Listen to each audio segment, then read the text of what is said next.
महाराष्ट्र की जनता जनार्दन को मुख्यमंत्री और उप मुख्यमंत्री मिल गए हैं, लेकिन उप मुख्यमंत्री को लगातार कोसने में और उनको भड़काने में लोग लगे हुए हैं। अब वो लोग लगे हुए हैं जो किसी पद पे भी नहीं है, लेकिन लगातार बोले जा रहे हैं देखो ना, ये पहले मुख्यमंत्री थे और अब मुख्यमंत्री बना दिया गया है। यही बोलते थे कि मैं मुख्यमंत्री बनूंगा, मुख्यमंत्री बनूंगा, मुख्यमंत्री बनूंगा, लेकिन अब ये उप मुख्यमंत्री है। देखो ना, देखो ना, देखो ना, इस तरह के टोंट किए जा रहे हैं और लगातार देवेंद्र फडणवीस को भड़काए जा रहे हैं कि ताकि देवेंद्र फडणवीस ऐसा कोई कदम उठा दे जिससे भारतीय जनता पार्टी औंधे मुंह गिर जाए और उसके बाद वो तमाम विपक्षी चिलगोजे छाती पीटना शुरू कर दे, पटाखे छोड़ना शुरू कर दे कि हम जीत गए, मिशन कामयाब हो गया, देवेंद्र फडणवीस तोड़ दिए, पार्टी से निकल गए, अलग पार्टी बना लिया, मजा आ गया।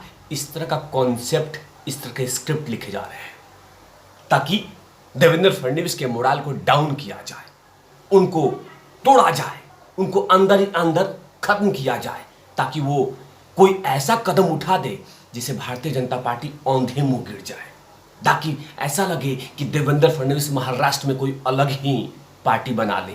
इस तरह का पूरा स्क्रिप्ट लिखा जा रहा है क्योंकि जो हिंदुत्व के एजेंडे को कमजोर करना चाहते हैं वो पूरी तरह से ये तमाम चीजें कर रहे हैं। इसकी पूरी चर्चा इस एपिसोड में करूंगा कि आखिरकार देवेंद्र फडणवीस को कौन भड़का रहा है और देवेंद्र फडणवीस को अगर भड़का दिया तो किसको बेनिफिट होगा और कौन मजबूत होगा, इसकी पूरी चर्चा इस एपिसोड में। नमस्कार, आप देख रहे हैं तिवारी भैया, मैं हूं वेद प्रकाश। महाराष्ट्र की जो सरकार बनी है वो कहीं ना कहीं हिंदुत्व के विचारधारा को लेकर बनाई गई है क्योंकि भारतीय जनता पार्टी कभी भी हिंदुत्व के मुद्दे से या हिंदुत्व के एजेंडे से कभी भटक नहीं सकती। वो हिंदुत्व के लिए लगातार सेक्रीफाइस करती है और there is so many example in entire nation. लेकिन उसके बाद भी लगातार ये कहा जा रहा है कि देखो ना, देवेंद्र फडणवीस ना उप मुख्यमंत्री बना दिए हैं, देवेंद्र फडणवीस ना उप मुख्यमंत्री बना दिए गए हैं और लगातार सोशल मीडिया पे टोंट किए जा रहे हैं कि देखो, देवेंद्र फडणवीस बोल रहे थे उप मुख्यमंत्री बनेंगे लेकिन बन गए उप मुख्यमंत्री। लगातार कोशिशें की जा रही है, लगातार मैसेजेस किए जा रहे हैं, सर्कुलेट किए जा रहे हैं, प्लान किए जा रहे हैं, षड्यंत्र रचे जा रहे हैं ताकि देवेंद्र फडणवीस कुछ ऐसा कदम उठाए जिससे हिंदुत्व कमजोर हो जाए और वो तमाम चिलगोजों की बल्ले बल्ले हो जाए। हो सकता है कि उनको भड़काया जाए ताकि पार्टी में फूट डले और वहां सरकार गिर जाए। लेकिन देवेंद्र फडणवीस हैं, माहिर खिलाड़ी माने जाते हैं और उन्होंने जो सेक्रीफाइस की है, जो उन्होंने एक मिसाल दिया है इस देश की जनता जनार्दन को, मैं महाराष्ट्र नहीं पूरे देश की जनता जनार्दन का एग्जाम्पल सेट कर रहा हूं कि उन्होंने सेक्रीफाइस की परिभाषा हमने किताबों में पढ़ी है, सुनी है, लेकिन अब ने देखा है कि पूरे महाराष्ट्र में लगातार हमेशा से लोग कहते हैं कि महाराष्ट्र में देवेंद्र और दिल्ली में नरेंद्र, महाराष्ट्र में देवेंद्र, दिल्ली में नरेंद्र, ये लगातार कहते हैं। नो डाउट बेहतरीन सीएम माने जाते हैं देवेंद्र फडणवीस, लेकिन अपने से उस व्यक्ति को सीएम बना देना और अपने बगल में बैठ जाना और कहना कि आप सीएम रहिए, हम डिप्टी सीएम रहेंगे, इसको बोलते हैं सेक्रीफाइस। लेकिन पूरी तरह से साजिशें रची जा रही है क्योंकि कोई नहीं चाहता कि हिंदुत्व आगे बढ़े, हिंदुत्व का एजेंडा महाराष्ट्र में चले। बहुत ऐसे नेता हैं जो विपक्ष में लगातार उनको टोंट किए जा रहे हैं, कहे जा रहे हैं कि देखो ना, ये हाल हो गया है, देखो ना, वो हाल हो गया है, क्योंकि वो नहीं चाहते कि महाराष्ट्र में भारतीय जनता पार्टी की सरकार बने। वो नहीं चाहते कि देवेंद्र फडणवीस डिप्टी सीएम रहे, वो चाहते हैं कि डिप्टी सीएम रहें और अपनी पार्टी को दो फाड़ कर दें। लेकिन ऐसा कुछ भी नहीं होगा। जो लोग ये सोच रहे हैं कि ऐसा कोई ठोस कदम उठा लेंगे देवेंद्र फडणवीस, नहीं, वो लगातार पार्टी के अनुशासन को लेकर, पार्टी में विश्वास रखकर और बहुत तप कर आए हैं देवेंद्र फडणवीस। लेकिन लगातार महाराष्ट्र सरकार अस्थिर करने के लिए कोशिशें की जा रही है और किसी न किसी तरीके से उसमें बहुत सारी बातें कही जा रही है। कोई कह रहा है कि घमंड चूर कर दिया गया, नरेंद्र मोदी ने देवेंद्र फडणवीस को कमजोर कर दिया। बहुत ऐसे नेता हैं जिसकी लिस्ट पहली है कि देवेंद्र फडणवीस का कद को छोटा किया जा रहा है, देवेंद्र फडणवीस आगे बढ़ रहे हैं तो उनको रोका जा रहा है, देवेंद्र फडणवीस आने वाले प्रधानमंत्री कैंडिडेट हो सकते हैं इसलिए उनको कमजोर किया जा रहा है, उनकी हैसियत दिखाई जा रही है। लेकिन ऐसा कहीं कुछ भी नहीं है।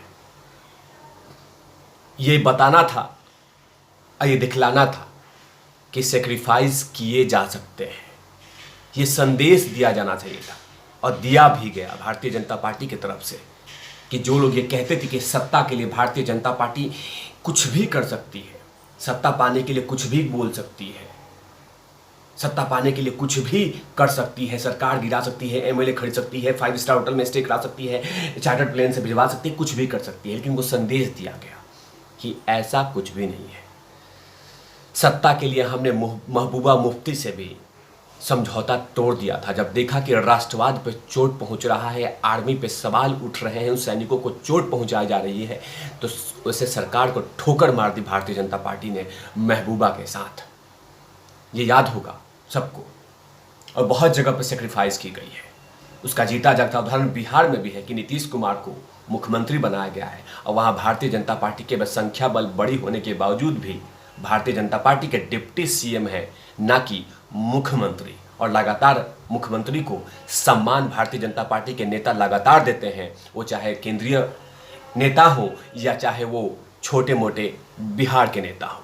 लेकिन लगातार भड़काने की कोशिश की जा रही है। ये कहा जा रहा है कि देवेंद्र फडणवीस को कमजोर करने की साजिश रची, लेकिन कहीं पे भी कमजोर करने की साजिश नहीं है। ये दिखाया जा रहा है कि सेक्रीफाइस भारतीय जनता पार्टी में ही होती है। एक बिहार के नेता हैं जिन्होंने के बाकायदा टोंट करते हुए कहा है कि अब कहावत बनेगी तकदीर का देवेंद्र फडणवीस हो जाना। मतलब उनको लग रहा है कि देवेंद्र फडणवीस के साथ मजाक किया गया है।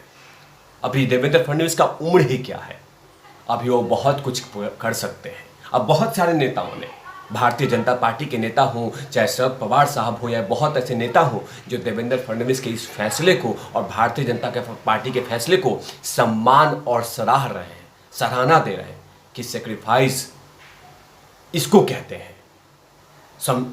लेकिन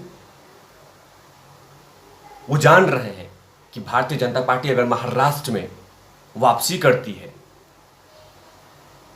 तो कहीं ना कहीं विपक्ष को चुभेगी। तो बेहतर है कि देवेंद्र फडणवीस को कमजोर किया जाए, उनके मोराल को डाउन किया जाए और लगातार पीछे से कान फूंका जाए, ताकि देवेंद्र फडणवीस कोई ऐसा ठोस कदम उठा दे जिससे पूरे भारत में छीछा लेदर हो जाए। लेकिन ऐसा कहीं पे भी कुछ नहीं होगा।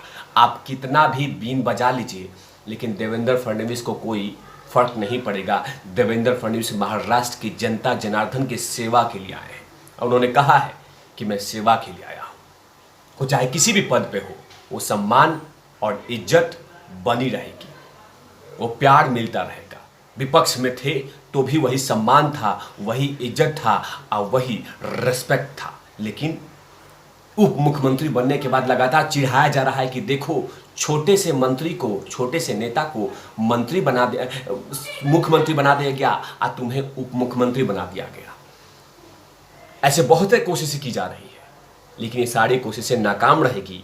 और मुझे आशा है, मुझे ऐसा लग रहा है कि देवेंद्र फडणवीस एक एग्जाम्पल सेट करेंगे कि मैं सीनियर था, अब जूनियर हूँ, उसके बाद भी बेहतरीन काम करता रहूँगा और महाराष्ट्र की जनता जनार्दन की सेवा करता रहूँगा। इसमें कहीं कोई दो राय नहीं है। लेकिन उन तमाम लोगों को ये पच नहीं रहा है कि भारतीय जनता पार्टी अपने मुद्दे को और पूजनीय बाला साहब ठाकरे की हिंदुत्व को वापसी करनी है। वो नहीं चाहते, वो चाहते हैं कि सरकार कैसे भी करे। लेकिन मुझे ऐसा लगता है कि अभी ऐसा कुछ भी नहीं होगा और लगातार देवेंद्र फडणवीस जब तक पद पे है तब तक तो ऐसा कुछ भी नहीं होगा। तब तक के लिए आप देखते रहे तिवारी भैया। मैं हूं वेद प्रकाश, कैमरामैन धूलाठी के साथ। Over out lovies.